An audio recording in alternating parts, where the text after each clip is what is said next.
Welcome to the Calm Mom Podcast, the show for ambitious women ready to get off the hot mess express. I know you've got a lot going on. You work so hard, you're raising an incredible family, and sometimes it can be overwhelming. I'm your host, Michelle Grosser. I'm a certified master life coach, attorney, wife, and mom. And years ago, I was right where you are. I was running a busy law practice while raising a family, and I was on the fast track to burnout. I thought I just needed to be more organized or have better routines, but it was learning how to heal and regulate my nervous system that expanded my capacity to gracefully hold more of this big, beautiful life. You too are worthy of an extraordinary life in and beyond motherhood. Learning to be a calm, anchoring presence in your home and at work is going to be your superpower. If you're here to do the inner work that brings a sense of calm amidst the chaos, I'm here to join you on that journey. Each time you press play, your growth continues. So let's get at it. Hey guys, it's Michelle Grosser here. You are listening to the Calm Mom Podcast. Today's episode is for any of you who's ever ended the day wondering maybe why you feel so tense or so exhausted or so on edge, even when nothing huge is going wrong. Maybe you've been feeling like you're just snapping more than usual lately, or you're feeling kind of disconnected, maybe from your kids or just life in general. Like it's really hard for you to be present. Or maybe you've been feeling stuck in this constant state of overwhelm. I know that was definitely me when I was feeling and experiencing burnout. And if so, if you're like, as I'm saying these, you're like ticking them off in your head. You're like, yep, check. Yep, check. Yep, check. Then chances are you're probably parenting from survival mode. And here's the good news. Awareness is the first step to changing it. Now, before we dive in and go through this, I just want to say this episode, the purpose of this episode is not to have you feel guilty, right? Like mom guilt, no place for that here. It's not about shame. It's not about any of that stuff. It's about clarity. It's about understanding. It's about self-compassion, right? It's about having a knowledge of what's actually happening in your body and mind so you can act differently, right? So you can support yourself differently, know better, do better. And when you feel better, you parent better, period. And a reminder that this episode was not created just for you, right? There is a reason why so many of us, I think maybe all of us as moms, as parents in today's world, need this support is because we've all been there. We all need this, right? We've all had days where we just feel so exhausted and on edge and we're snapping and feel disconnected and just feel overwhelmed. Like it's not just you. So let that be comforting and know that you are not alone. I am there with you, as are so many other amazing parents. Okay. All right. So let's jump in. Here's the deal. 95% of our thoughts, behaviors, decisions, reactions come from our subconscious. Okay. The research actually shows 95 to 98%. And when our nervous system is stuck in a state of chronic dysregulation, that subconscious is running the show, right? All your patterns are running the show. The thoughts that you've thought before are running the show. All your like go-to behaviors that you don't really have a lot of control over that just kind of happen. You're reacting instead of responding. That's running the show. So the patterns that we use to parent, how we respond to stress, how we respond to conflict, how we respond to messes and noise and all of those things, those are deeply wired into us. And the good news is that those patterns aren't fixed, you guys. We can rewire them. We just have to have strategy to do so and then remain consistent over time and create new neural pathways in our brain. Okay? And that's exactly what I want to teach you in the Calm and Collected workshop. It's an hour long. Obviously, we can't go through everything, but I want to give you guys some real practical understanding. And then I'm going to leave you with 3 body-based tools to help you shift out of survival mode and learn how to regulate your nervous system in real time, even in the middle of all the things, right? So you need to join us. It's next week, you guys. So the link is in the show notes. Just click it. You can register. It's free. But if you've been thinking about joining us there, it's next week. So get your name on that list so I can send you the Zoom link and you can jump on and join us live. All right, so let's dive into 5 signs that you might be parenting in survival mode. And then I want to tell you guys what to do about it, okay? So sign number 1 is that you, my friend, are constantly overstimulated. This was me. Like hands down, this was me. If you feel like your body is always buzzing, right? The noise, the mess, the demands, just everything going on that you need to manage during the day. And it almost feels, at least for me, it almost felt physically unbearable. Like there's so much for me to keep track of. There's so much that has to get done. There's so many sounds and noises and lights and blah, blah, blah, like everything. I just felt like my body wanted to just shut down or yell, right? I just wanted to like scream or throw something or shut down. That is a nervous system in fight or flight. Your body is scanning for danger and perceiving all of that sensory input as a stressor, right? As a threat. And the result is that, come dinner time, you already feel like you're crawling out of your skin. And that's usually how it shows up, right? You find yourself being really like irritable at noises or loud noises, or, when your kids say mom for the 47th time while you're trying to make dinner, and you feel like you can't think straight, right? Your kids are being loud. The house is messy. Everyone's asking you for stuff. Your husband wants to tell you about his day, and it's just too much input. And when you're in that state of sensory overload, what happens, you guys, is that our window of tolerance, our bandwidth for stress, it shrinks, right? And everyone feels that energy. Our kids feel that energy. They feel our reactivity. They feel that tension that we're carrying. And even though it's not necessarily like your fault, it does shape the emotional climate in your home, right? That's just the truth. That's the truth with you. And that was definitely the truth with me. So here's what I want you to do. Start with a body-based reset. So if you're, approaching dinner time, the end of the day, and you feel this overstimulation, or if you've been, home all day or what have you, and you're like getting to a point where it's like, that time of the day where you start to feel really irritable, try stepping outside for 2 minutes, right? Can you put your feet on the ground? Can you take 10 slow, deep breaths, right? Can you put some noise canceling headphones on? Can you, turn down the noises everywhere, turn off the TV, turn off the music, or play calming music, dim the lights, right?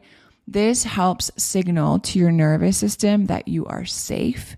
And over time, when this becomes a practice, it builds your capacity. It builds your bandwidth so that you can actually handle more noise and you can actually handle more mess, and it doesn't feel like such a threat to your nervous system.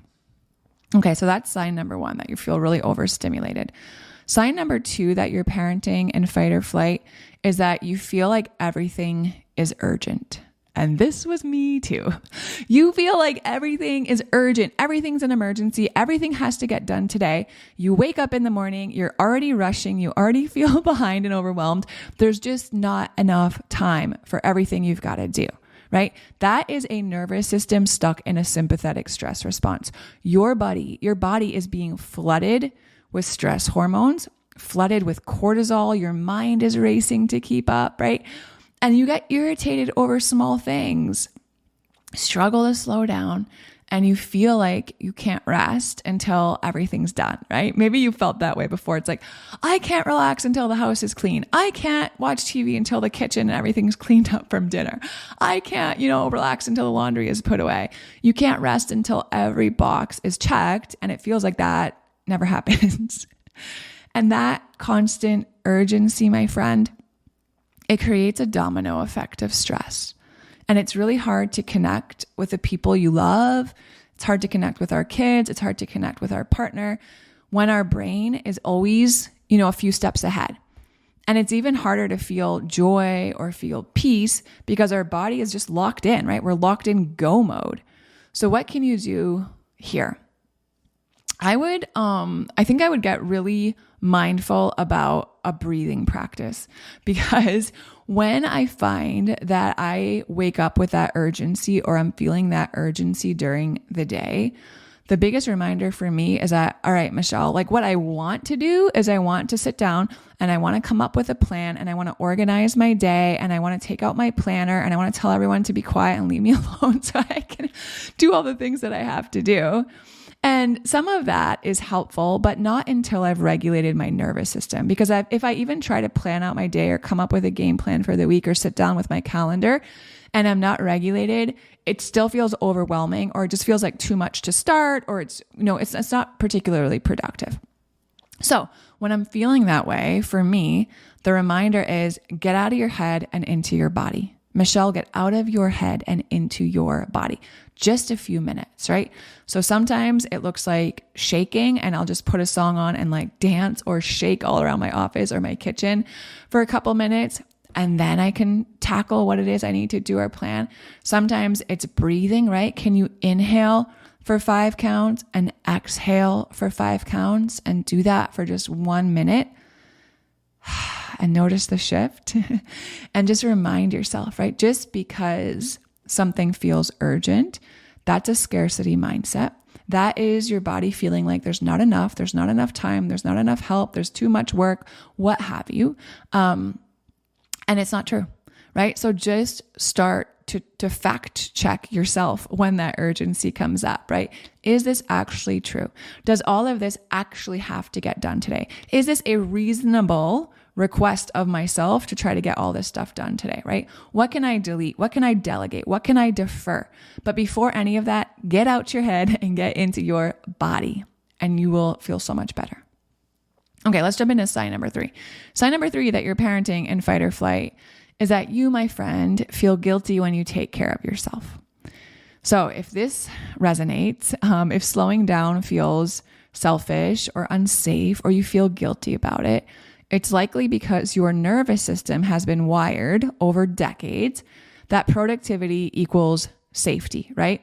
Doing everything for everyone else equals safety. Keeping everybody happy equals safety, right? Checking off my checklist feels safe.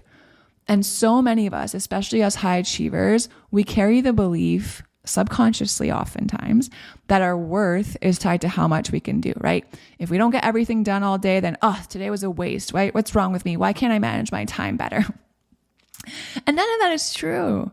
And then when we do rest, it feels really unsafe to our nervous system. Our nervous system interprets rest as a threat. So we can't sit and relax during our kids' nap time, right? We can't rest in the evening. We can't take the morning slowly. We have to justify every break we take. We have a hard time taking time away from our kids, or what have you. We just feel uneasy when someone else steps in to help. And when we are disconnected from our needs, we start resenting everyone else's. And I have been there, and it's not a fun place to be, right? We just parent from a place of depletion. We're resentful of our spouse. We're resentful of our house, right? Our house that we were so grateful to have at one point. Now we're resentful that we have to clean it or keep it up, or that no one helps us. We're resentful of our kids. Like, we just parent from this place of depletion. And our kids, we know that they don't need a perfect mom. We know that they need one who's emotionally available. But it takes time to repattern that within ourselves, to not feel guilty when we take care of ourselves first. So what can we do here? I would encourage you guys to start small, right? Can you take like 10 minutes today and do something that has no quote unquote productive outcome?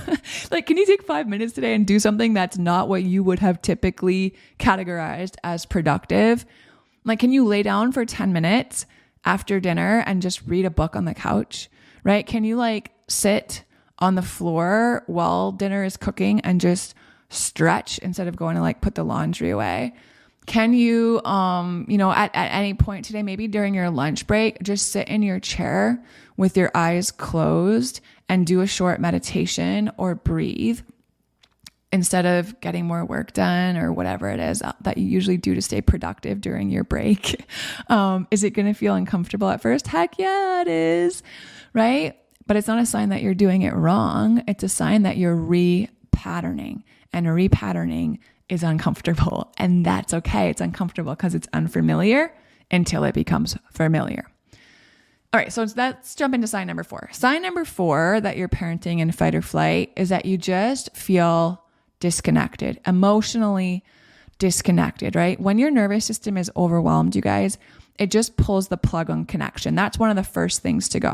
It's not, something jacked up with your personality. It's just a survival response. We pull back on connection because connection feels like a lot of work. Connection feels vulnerable. Connection feels tiring. Connection feels like we have to make an effort and we just don't have the energy for that. So we pull the plug, and that emotional numbness or that disconnection you might be feeling, it's just a sign, right? It's just a symptom. It's just a sign that your system is trying to conserve energy because it's tapping out, right? It feels maxed out. So maybe this shows up by, you find yourself zoning out, or maybe you feel yourself just kind of distant from your kids. You're not really there. Even though you're physically there, you're not actually there, right? Or maybe you're just like, oh man, I've just been going through the motions the last few days or the last few weeks. Like I haven't really been feeling much of anything. I'm just kind of like going through the day to day without much joy. And here's the thing. And this is so true. We can't fake presence. We can't fake it. We can't fake being present. Our kids can tell when we're checked out. That disconnection impacts their sense of safety, their sense of security, even if we're physically right there with them.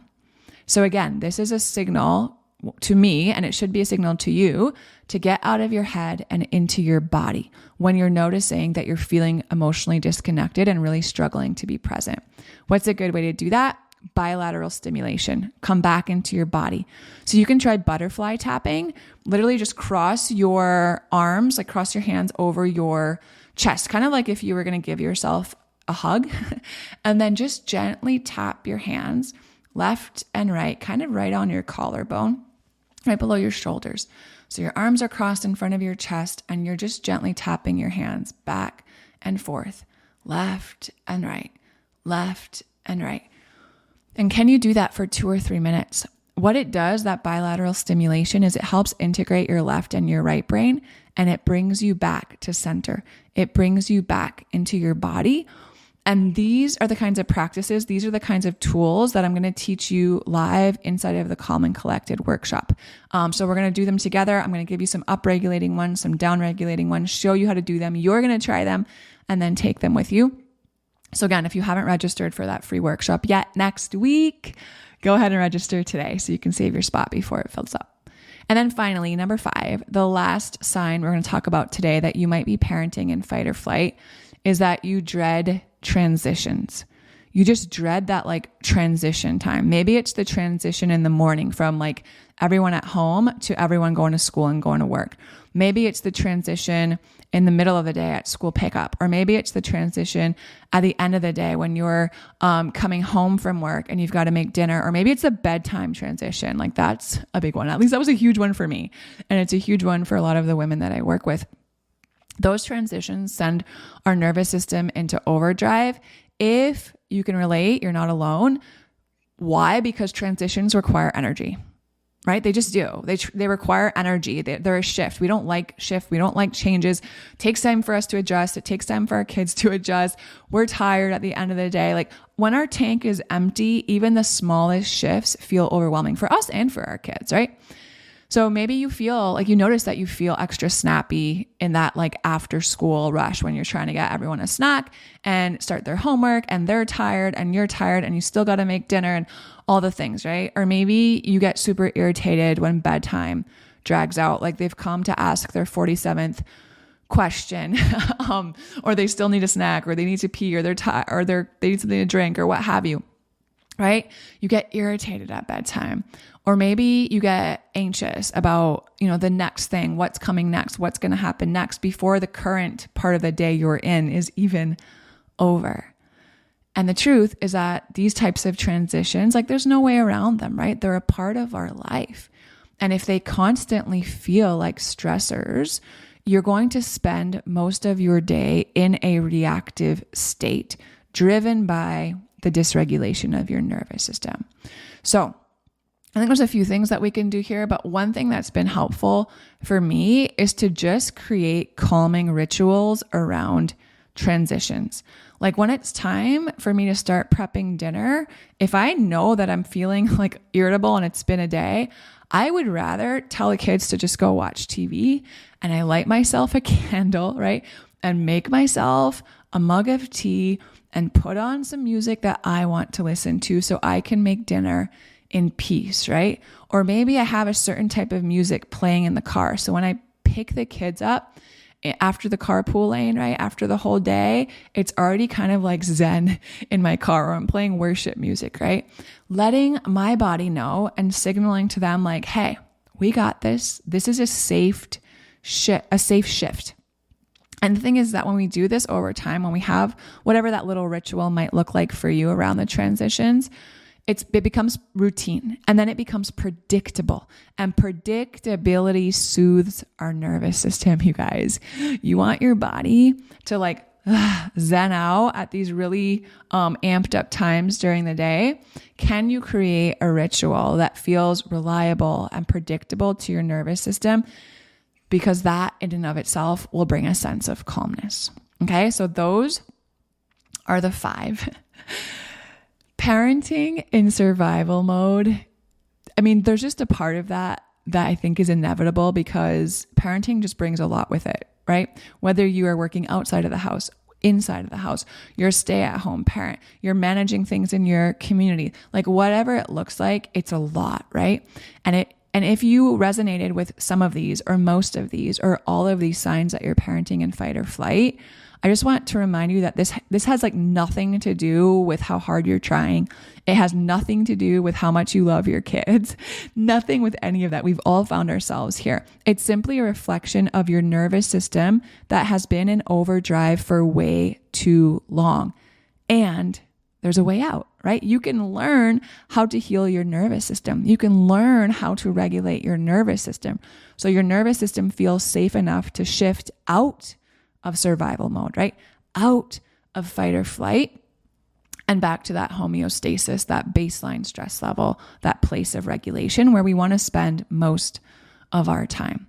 So again, if you haven't yet, go ahead and register for the Calm and Collected workshop. The link is in the show notes. You'll save your spot, and then at the workshop, it's on Zoom. I'm going to walk you through 3 tools that can help you shift out of fight or flight and into a regulated state in the moment, so that you guys can start responding instead of reacting.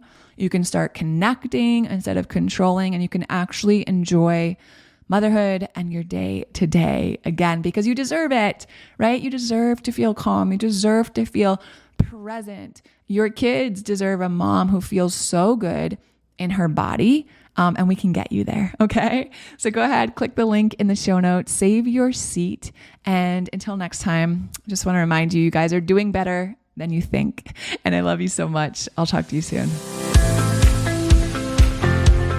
If you love Mommy's Podcast, leave a review.